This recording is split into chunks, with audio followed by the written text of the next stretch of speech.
दोस्तों, आज हम लोग बीपीएससी के द्वारा जो एक एग्ज़ाम कंडक्ट कराया जा रहा है, जैसे कि बीपीएससी का अपना जो अभी 7 फर्स्ट हुआ है 7 फर्स्ट में का जो मेंस का पेपर है, उसमें भी एक लैंग्वेज का पेपर होता है, ठीक ना, जो कि क्वालिफाइंग नेचर का होता है। सिमिलरली जो बीपीएससी एक नया वैकेंसी लाया है जिसको एडीओ बोल रहे हैं, और उसमें भी एक लैंग्वेज पेपर है, ठीक ना।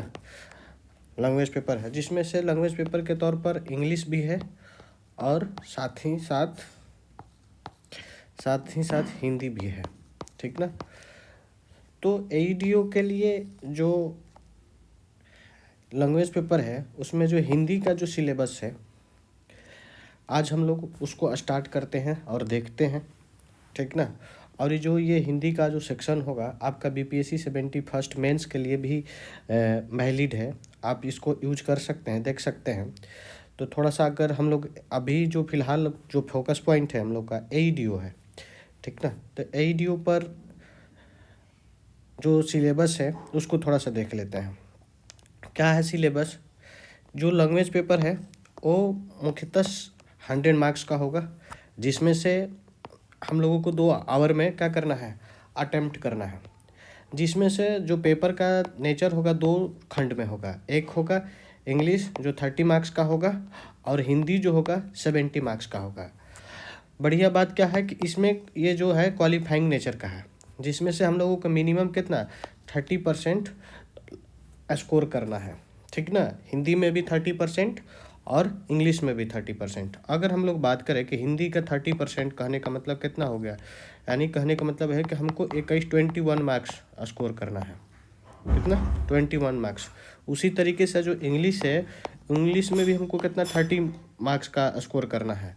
तो 30 मार्क्स कहने का मतलब कितना है 9 नंबर, यानी कि 30 में यानी हमको 30 मार्क्स, और ये जो है आपका 70 में 21 मार्क्स को ठीक ना स्कोर करना है पास होने के लिए। ये मैंडेटरी है, ठीक ना। तो आइए हम लोग अपना जो एईडी में के लिए जो अपना लेक्चर स्टार्ट कर रहे हैं, उसको हम लोग जो उसका सिलेबस होगा, क्या पढ़ेंगे हम लोग, उसको देखते हैं, ठीक ना।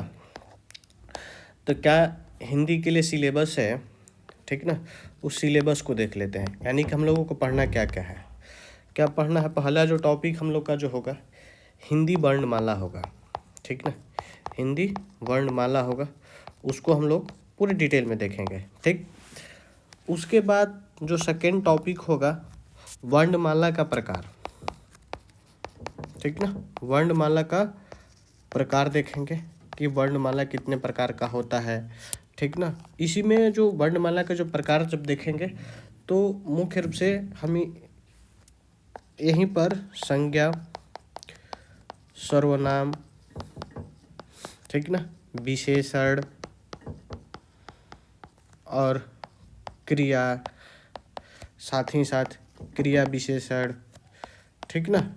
ये पूरे तरीके से हम डिटेल में देखेंगे इसको कि संज्ञा क्या होता है, सर्वनाम क्या होता है, विशेषण क्या होता है, क्रिया क्या होता है, क्रिया विशेषण क्या होता है, ठीक ना।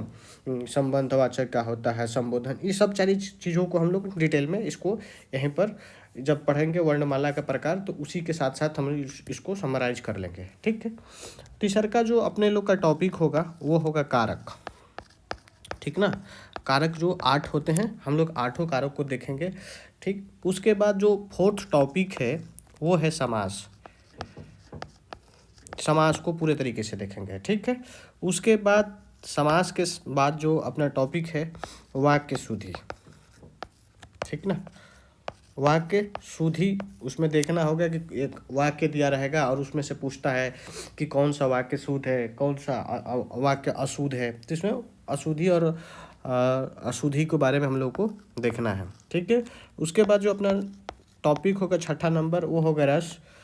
7 नंबर जो होगा अपने पास जो टॉपिक होगा वो छंद, ठीक।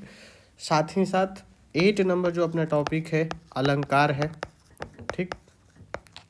उसके बाद 9 नंबर हम लोग को जो देखना है तत्सम, तद्भव, ये हम लोगों को जो भाषा है, ठीक ना, तो भाषा को हम लोग पढ़ लेंगे कि देशज जो भाषा होता है, तत्सम भाषा होता है, विदेशज भाषा होता है, तद्भव भाषा होता है, वो जो भाषा पढ़ेंगे तो उसको भी हम लोग देख लेंगे। 10 नंबर जो हम लोग का टॉपिक होगा वो होगा पर्यायवाची शब्द, ठीक ना। पर्यायवाची शब्द को हम लोग डिटेल में देखेंगे, ठीक है। उसके बाद 11 नंबर जो अपना टॉपिक होगा वो होगा विलोम शब्द, मतलब उल्टा विपरीतार्थक शब्द इसको बोलते हैं, तो हम लोग विपरीतार्थक शब्द को भी देखेंगे।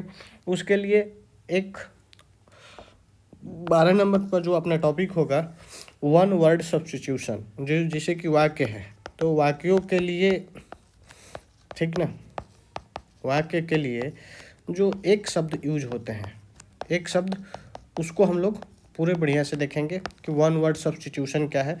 ये आपको इंग्लिश में भी पढ़ना है, ठीक है। अब उसके बाद जो 13 नंबर टॉपिक होगा वो उपसर्ग और प्रत्यय होगा, उपसर्ग और प्रत्यय। तो इसको पूरे डिटेल में सारे टॉपिक को हम लोग देख लेते हैं, पढ़ेंगे खूब बढ़िया से। जो भी अपना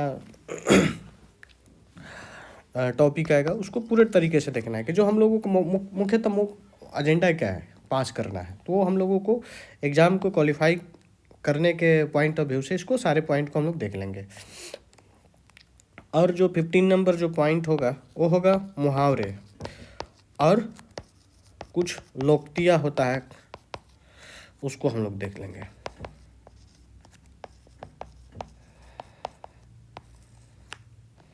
साथ ही साथ जो 15 नंबर पॉइंट होगा वो होगा विराम चिन्ह। तो ये अपने लोग का क्या है, बीपीएससी के लिए या फिर बीपीएससी 71 के लिए जो मेंस में क्वेश्चन पूछे जाते हैं और जो एईडीओ का एग्ज़ाम होगा उसमें जो क्वेश्चन आएंगे उसका नेचर क्या होगा और कौन सा टॉपिक होगा, ये इस हम लोग वीडियो के अंतर्गत देखे हैं। और अपने जब लेक्चर हम लोग स्टार्ट करेंगे तो जितने भी हम लोगों ने टॉपिक लिखा है उसको प्रॉपर वे में पढ़ेंगे, समझेंगे कि क्या होता है, और फाइनली अपने काम करने का है कि जो एग्ज़ाम है उसको हम लोगों को क्रैक करना है। तो ठीक है, थैंक यू। हम लोग अपने नेक्स्ट वीडियो के साथ मिलते हैं।